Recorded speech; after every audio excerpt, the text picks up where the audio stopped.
चलिए आपको एक बात स्मरण कराता हूं, बात जो आप पहले से ही जानते हैं। कैसी विचित्र बात है ना। देखिए, आप इस संसार में आने से पूर्व भी ये संसार था। आप इस संसार से जब जाएंगे उसके पश्चात भी संसार रहेगा। अर्थात आपके आने से पूर्व और आपके जाने के पश्चात का समय आपके हाथ में है नहीं। तो आपके हाथ में है क्या? आपके हाथ में है वो समय जिसे आप अभी जी रहे हैं, वो समय जहां आप मुझे सुन रहे हैं, वो समय जहां मैं आपसे बात कर रहा हूं। बस यही आपके हाथ में है।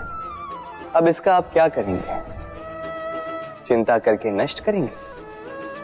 मैं तो यही कहूंगा कि आपको चिंतन करना चाहिए। चिंतन करें कि कैसे इस समय का अधिक से अधिक सदुपयोग किया जा सके, कैसे अधिक से अधिक महान कार्य हम कर सकें, शुभ कर्म कर सकें, कैसे हम सब में आनंद बांट सकें। स्मरण रखिएगा, ये चिंता चिता तक ले जाती है और चिंतन मन को कुंदन बना देता है। राधे राधे। इस कोमल घास को देख रहे हैं, इतनी कोमल कि कोई बालक भी आके इस पर बैठ जाए तो ये दब जाती। एक छोटा सा चूहा कहीं से आ जाए, अपने दांतों से इसे काट सकता है, और यदि कोई हाथी आ गया तो बड़ी सरलता से इसे जड़ से उखाड़ कर फेंक सकता है ना। अब देखिए,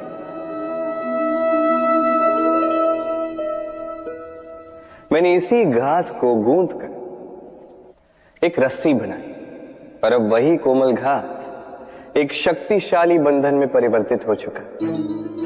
ऐसा बंधन जो किसी हाथी को बांधने में काम आ सकता। वही हाथी जो बड़ी सरलता से इस घास को उखाड़ कर फेंक सकता था। समझे आप? इसी रस्सी की भांति यदि एक साथ रहोगे, एक दूसरे की सहायता करोगे, साथ निभाओगे, तो कितनी भी बड़ी समस्या क्यों ना, उसका हल बड़ी सरलता से आप निकाल पाओगे। राधे।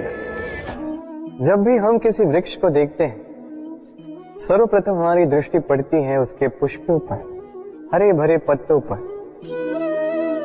रसीले फलों पर,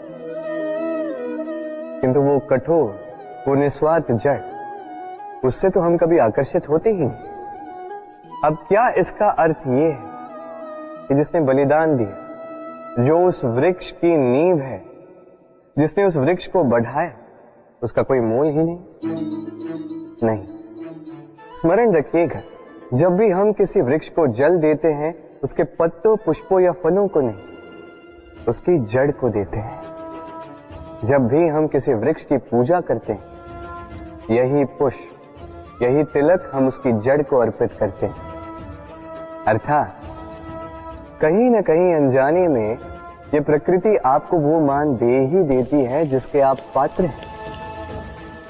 और इसीलिए तो मैं कहता हूं, तो कर्म किए जा, तू फल की चिंता ना कर, तुझे वो मान अवश्य मिलेगा जिसका तू पात्र है, बस विश्वास कर। राधे राधे। देखिए, ये प्रेम वो रंग है जो जीवन में रस भर देता है। ये प्रेम वो सोच जो पल भर में मुख पे मुस्कान ला देती है। प्रेम वो पुष्प है जो मन की बगिया को खिला देती है। प्रेम वो सोच जो एक ही क्षण में संसार में आपको सबसे अधिक संपन्न अनुभव करवाती है।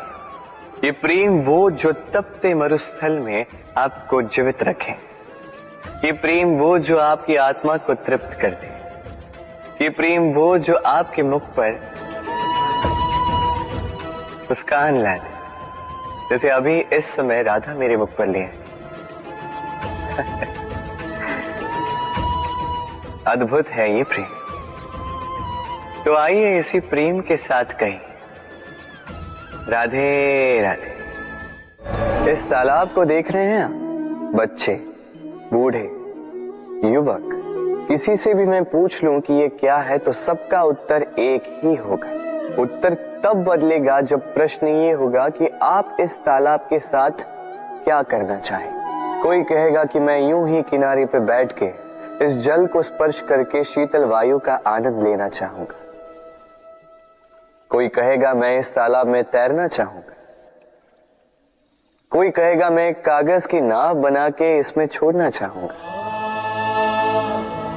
कोई कहेगा मैं मछली पकड़कर जीवन यापन करना चाहूंगा, आदि इत्यादि। आपको एक बात बता दूं कि हमारा जीवन भी इसी तालाब की भांति एक समान, किंतु हमें इसके साथ क्या करना है यह निर्णय हमारा है।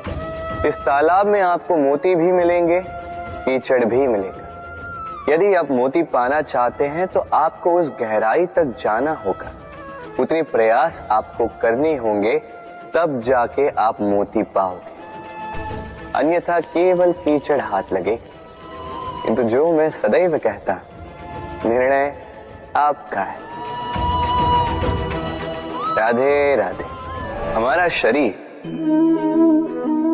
प्रकृति की सर्वोत्तम रचना है। जो अंग, जो तत्व हमें मिले उन सब का अपना अपना एक संदेश है। 2 आंखें दी हैं देखने के लिए, 2 कान दिए हैं सुनने के लिए, नथुने भी 2 हाथ दिए हैं दोहरा परिश्रम करने के लिए, किंतु जीव केवल एक। उस पर भी नुकीले बलिष्ठ दांत दिए हैं उनकी रक्षा के लिए। कभी सोचा है क्यों?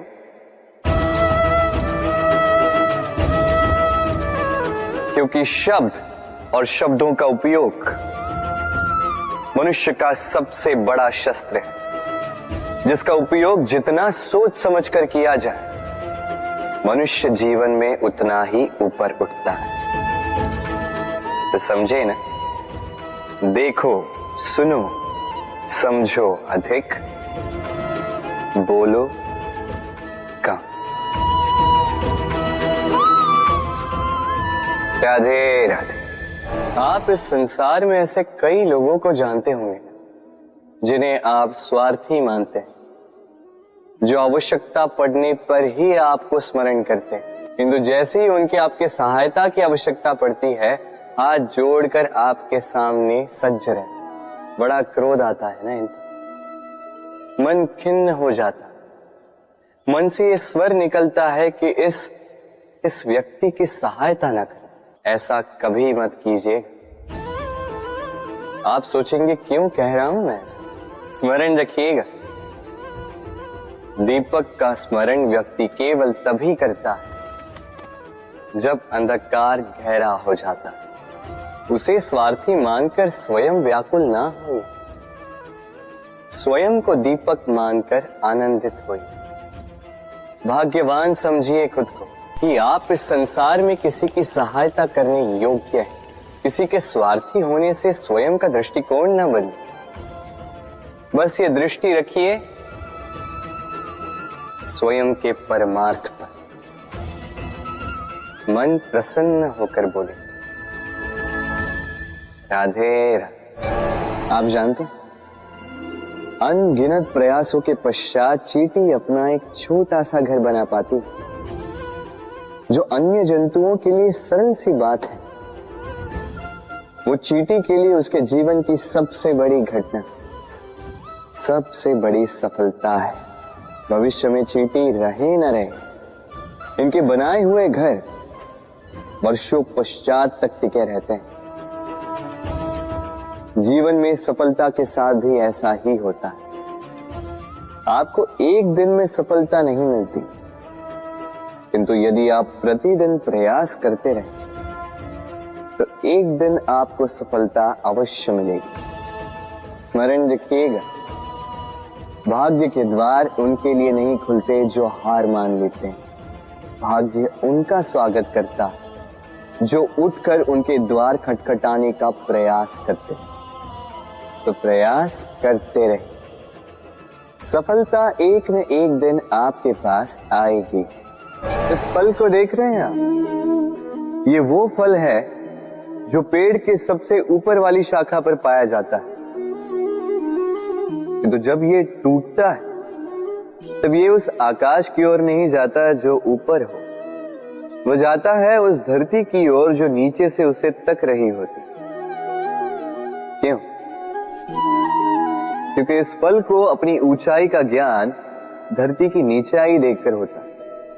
यही बात हम मनुष्यों के लिए भी लागू होती है। यदि आप संपन्न हैं तो उनकी सहायता अवश्य करें जो आपसे सामर्थ्य में कम, जिनको सहायता की आवश्यकता। आप सामर्थ्य में अधिक है क्योंकि वो आपसे कम है। देखिए, जीवन में आनंद केवल बढ़ना नहीं बल्कि उनकी सहायता करना भी है जो किसी कारणवश आपसे नीचे रह गए। और जब एक फल ये बात समझ सकता है तो आप क्यों नहीं? राधे राधे। नदी का जल मीठा होता है क्योंकि वो सबको जल देती है। सागर जल लेता है इसीलिए खारा होता है। और नाला उसका बहना रुक जाता है और इसी कारण से वो दुर्गंधपूर्ण हो जाता है, किसी काम का नहीं रहता। हमारे जीवन में भी कुछ ऐसा ही होता है। यदि नदी की भांति जीवन में कुछ देना सीखो तो जीवन में मिठास बनी रहेगी। यदि सागर की भांति बांटने के स्थान पर केवल संचय करते रहो तो मन में खटास बढ़ती रहेगी। और यदि नाले की भांति बहना छोड़ दो, कर्म करना छोड़ दो तो किसी काम के नहीं रहोगे। इसलिए बिना किसी विराम के कर्म करते रहो और जो कुछ भी आपके पास है उसे बांटना सीखो। मन प्रसन्न होकर बोलेगा राधे राधे। जब से जीव अस्तित्व में आए तब से एक और शब्द अस्तित्व में आया, संघर्ष। जन्म लेते ही व्यक्ति को जीवन जीने के लिए संघर्ष करना पड़ता। कभी अपने लक्ष्य को प्राप्त करने के लिए संघर्ष करता है तो कभी जो प्राप्त किया है उसे बचाने के लिए संघर्ष करता है। किंतु सबका एक उलाहना होता है कि संघर्ष करते समय कष्ट बहुत होता। अब योद्धा है तो प्रहार तो सहने पड़ेंगे। तैरना सीखना है तो जल में प्रवेश करना होगा।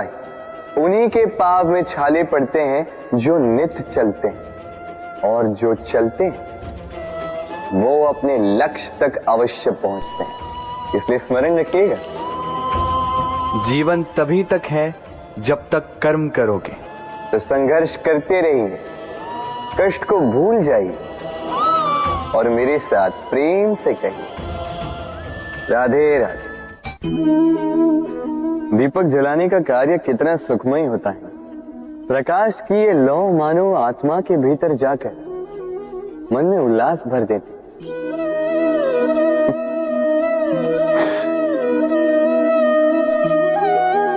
ये मैंने क्या कर दिया? मैंने इसे बुझा क्यों दिया, जबकि इसी से मैंने अन्य दियों को जलाया था। क्योंकि जब तक ये तीली अन्य बातियों को जला रही थी तब तक ये जल रही थी, किंतु जब इसने ऐसा करना छोड़ दिया इसे स्वयं बुझना पड़ा। समझे? जीवन भी इसी प्रकार प्रकाश देने का नाम है। यदि जीवन में शुभ कर्म करोगे, परोपकार करोगे, किसी की सहायता करोगे तो जीवित रहोगे। और जिस दिन ये करना बंद कर दिया, श्वास लेने के पश्चात भी मृत समान हो। इसलिए जब तक श्वास है आशा रूपी प्रकाश का संचार करते रहिए। विश्वास कीजिए, मृत्यु के पश्चात भी अमर रहे। तो प्रेम से बोलो राधे राधे।